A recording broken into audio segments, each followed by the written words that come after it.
And here we are at my favorite level. Anything special here? I wouldn't want to ruin the surprise. I can't believe Barakel let himself get gobbled up by a fire Nephilim. What was that power all about? Well, no matter. I'm just glad you beat that monstrosity. Next up, Azazel's floor. He's a tricky one. I doubt he'll go down without one hell of a fight. You can never tell what he's got up his sleeve. Watch your back. On Barakel's floor, Enoch meets a resistance group known as the Freemen, who despise the form of evolution espoused by the Watchers. Sin, leader of the group, asks Enoch to calm the fury of the fire Nephilim, creatures born out of the Nephilim's cannibalism. Employing a mysterious power, Enoch defeats the fire Nephilim and sets out for the next floor of the tower.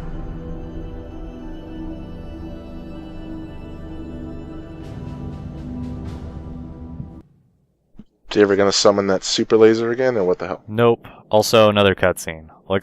I'll tell the audience about the super laser after this. Don't push your luck, Enoch. There are still things you have yet to witness. The potential of humans is unlimited. Their evolution progresses faster than even God could imagine. What have you to say of this new world? Nothing.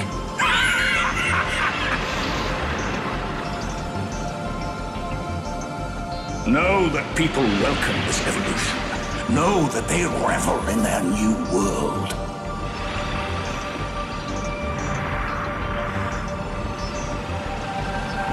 Do not expect to find support here, Enoch. You are an uninvited guest.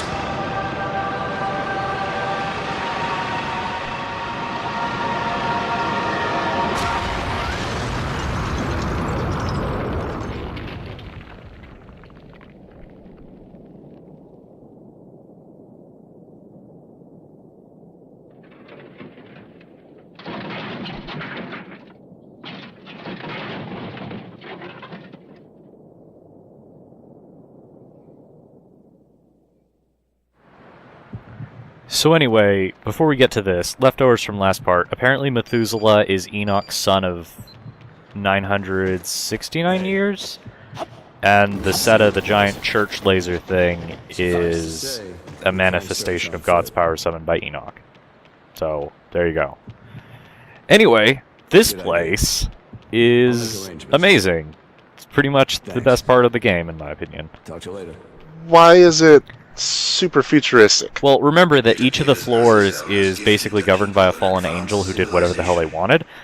Azazel loves the potential of human evolution, and so he basically, instead of like directly creating his own realm, he just like gave them like super technology and showed them how to use it and then let them go. Huh. Is that a motorcycle? That is a motorcycle. If you've played Bayonetta, you know exactly where this is going. I like this.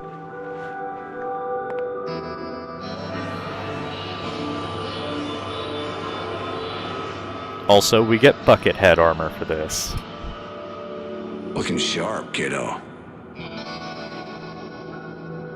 Feeling good? Ready to race?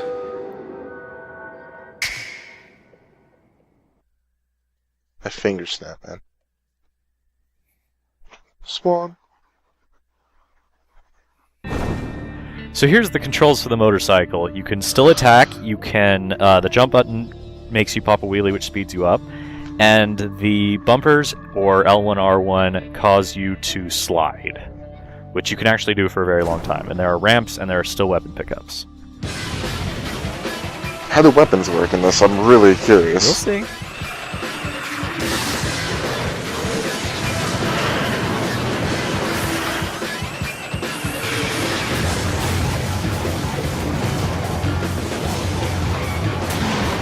I like how he instinctively knows how to drive a motorcycle.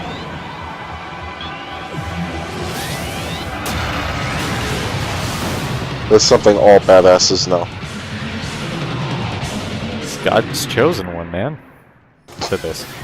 Anyway, so here's the motorcycle. Also, anyway, the arch you basically just swing, the veil you punch, and the gale you fire. It's that simple. They all have a little bit of an auto lock. You don't get any combos, unfortunately.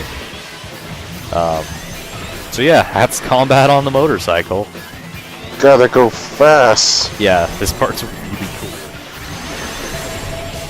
So basically, the primary gameplay mechanic is attacking things and dodging obstacles. If you touch the walls, you take damage. And actually, you take a lot of damage. Like, this section is, for some reason, you're way more fragile here than anywhere else in the entire game. Also, these energy gates you can slide under. I completely forgot about that. Also, if you hold down the slide button, you can slide for a really long time.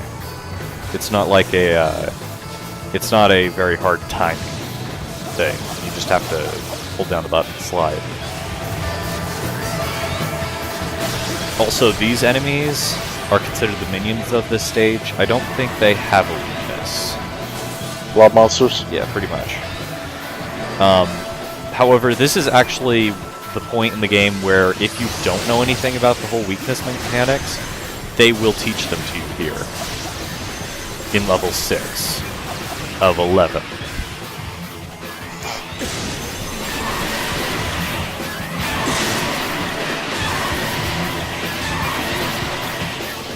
Fortunately, there was a fair amount of health pickups there, I could see. Yeah, they're everywhere.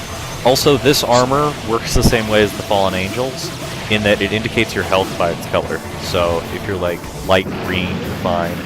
Yellow, you're 1/3 down, and red, you are on death's door. That was really cool. Yeah, the cutscenes here are awesome. This is the only other stage that I can kind of place the animation style, because the Sariel's realm is Ghibli-esque, I think it's fair to say. Yeah. This level, I've heard it described as being similar to the Final Fantasy Animation Studios art style, and I've also heard it that it's an homage to the Ghost in the Shell series and their animation. Yeah, that's sort of where I went with this. Couldn't tell you which, because honestly, the ridiculous like motorcycle stunts is more Final Fantasy, but like the world looks very Ghost in the Shell. Did you just parry a punch with a motorcycle wheel? Yes.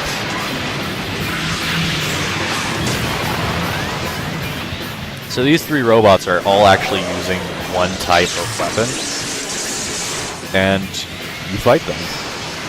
I never thought I'd see God's weapons combined with motorcycle racing combat. Oh, come on. It was only a matter of time. Also, this part introduces the flying enemies, which will fire missiles at you and will stay just out of reach unless you have the Gale, in which case you just shoot them. Which is the reason you picked up the Gale? Yeah, let's go with that. Trying to give you some credit here, man. To be fair, I would say don't bother with the Arch unless otherwise advised. The Gale is amazing here because you can just snipe everything, and the Veil does ludicrous amounts of damage. You say don't bother with the arch as you pick up the arch. Well, I'm trying to show it off, so... If you're playing this, don't bother with the Arch. It's not very good here. You need to hit like 2 or 3 times, and with the Veil you just hit once. And with the Gale you just hit like once or twice, but you know, you can just aim that. What's funny is that he actually punches with like the whole motorcycle. Also, you get going really fast. Yeah, I was about to say, this is hard to keep track of. Yeah, there is invisible walls all over the place, and they are actually really, like, if you hit the invisible walls, you don't take damage, it just kind of, like, nudges you back into the path. Which is good, because this would be nigh unplayable if they didn't.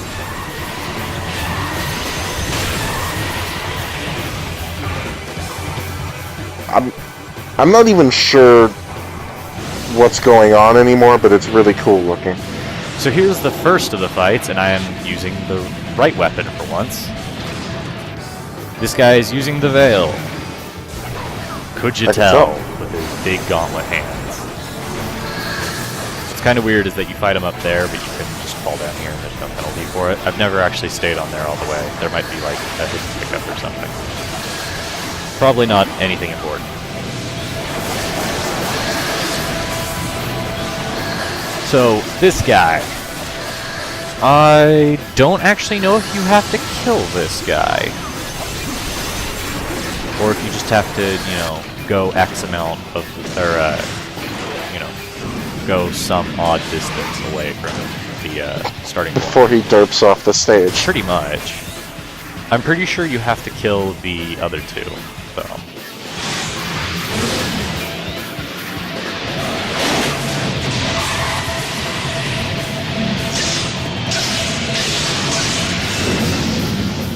This guy's using the arch, obviously. In case you couldn't tell by the crazy motorcycle mohawk. Yeah, I'm just going to go on record and say that this guy's probably the hardest.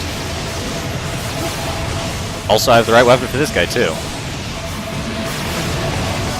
Really coincidental. Yes. Also, you can't slide under those. You just have to dodge them the conventional way. But no, seriously, this guy's attack pattern's really erratic. He summons guys who fire missiles, which are also really hard to avoid. And you can't exactly turn left or right very easily. Like, you can kind of, like, shift a little bit, but that's about it. So, this guy's pretty much just a fight of attrition. If you're going for a G rank, I have no idea. Good luck.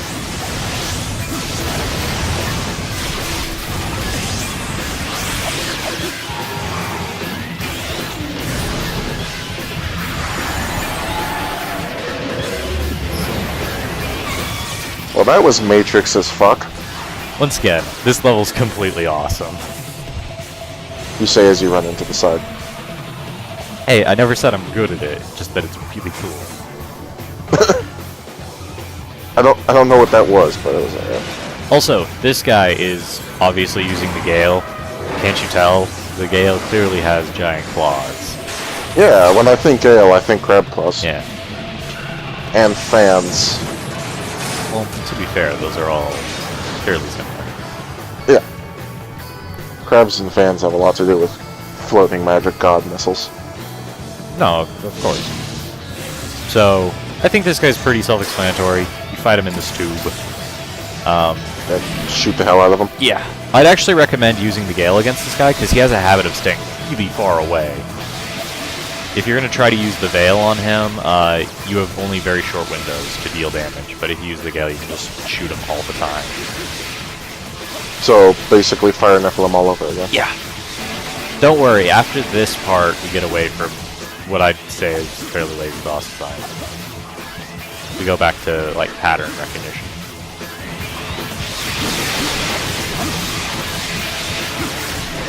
Also, Well, I mean, this was 3 mini-bosses in a row. Yep. Also, Which most games would consider sort of nuts. these guys kind of function like the Fallen Angels in that the more damage... they either have a set amount of health and then they leave, or you can just do as much damage as you can before a pre-set cutscene. I'm honestly not sure which. You fight these guys later. Also, I'm not... Are you on motorcycle again? No, unfortunately. Also, with the yellow end of the tunnel, I'm not sure, but I think if you take too long, you might just die. Because it, like, becomes red and stuff. Either that, or it's just showing you that you're dealing damage to him. Let's go with the damage one. It would make more sense judging by the pattern.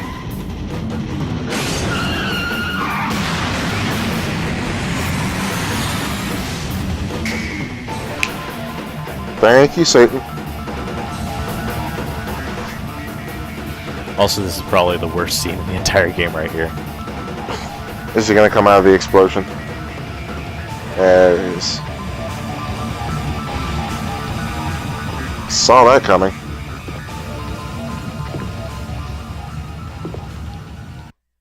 That was 90s as fuck. Sure was. Also, here's a really weird looking loading screen. They don't usually have the tips.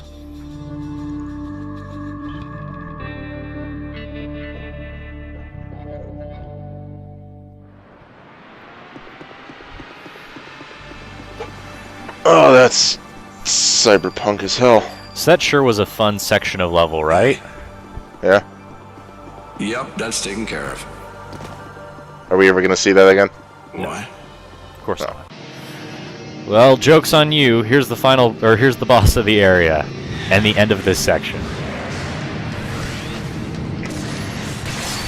Do they? Yes, Please tell me, is this the fallen angel? they do. No. I was hoping like Dude, Azazel would be writing this. This is Azazel's realm. He's the green guy who like punches us in the face and shoots bees. I know. I was really gonna hope he would ride this. Yeah, I do too. So here's the part where they actually tell you about what counters what. You know, at the end of the 6th level of the game. Yeah. It's the best place for tutorials. Better off. He's like, use your veil, and you can clearly tell that this is Gale form because he shoots missiles. Which you can probably just invuln out of. Yep, you can.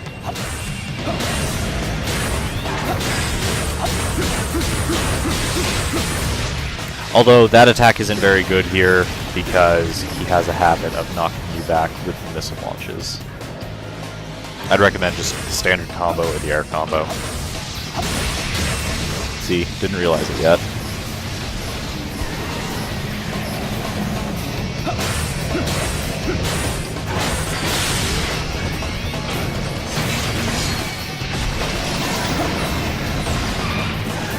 Use your arch. Use your arch. Now that he's actually punching you.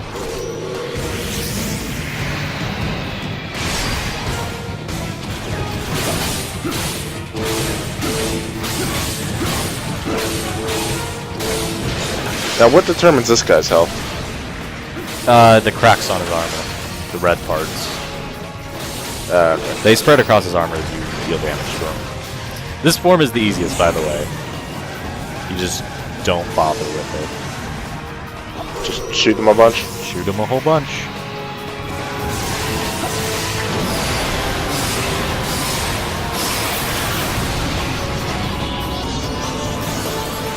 Oh, and I guess the wheels turn different colors to indicate his health or something.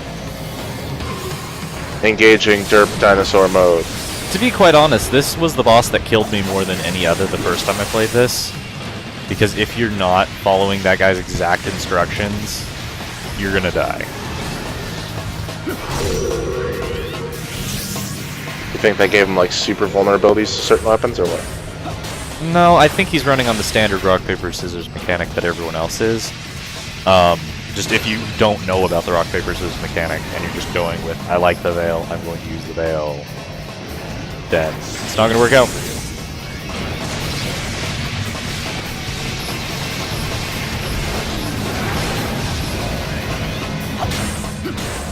But yeah, this entire part's really cool. Giant transforming motorcycle, robot, and motorcycle segment.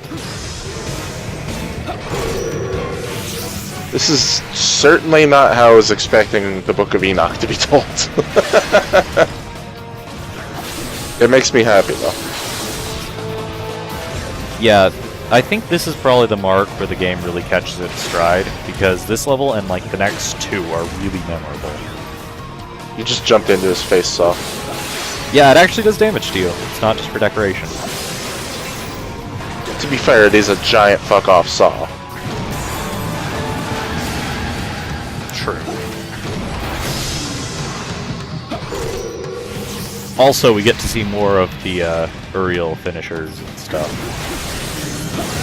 I think I show off that really good Veil move with Uriel during this boss fight.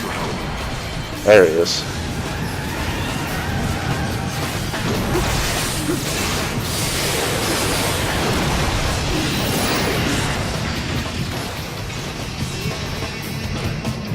Yeah, here we go. Get ready for the coolest thing you've ever seen.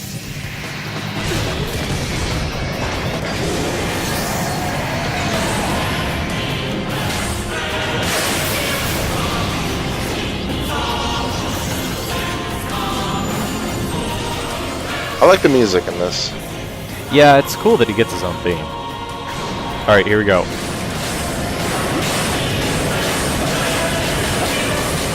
Jesus Christ. And then the final one, he like kind of shoots a laser. Yeah. And you can just do it over and over and over again, because once again, the aerial mode doesn't deplete with use or moves. It depletes with time. And it comes back with time. So you just absolutely spam this over and over and over again. As you were doing. Yeah, it works great. I actually completely forget to use the finishing move with the veil. I don't think it honestly mattered that much. Well, considering you're fighting the dude and he's on fire. It's pretty close to death. You just unlocked that entire damn thing. It's a shame there weren't more of them. More of aerial mode or more of these giant, really cool robots? Or these giant robots. I mean, one of them's doing pretty good against you. Why not 5? Probably because they just killed the shit out of you. If I was trying to kill you, that's what I'd do.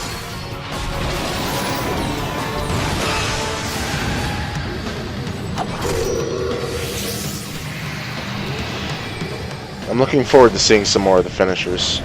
Because so far, most of them have been obscured by giant enemies. I was about to say, I've actually used one of each so far. I know, but they're usually like the Gale one was obscured by giant Nephilim. So anyway, that was that level. That was pretty cool. And I got a B. Well, you're brightly.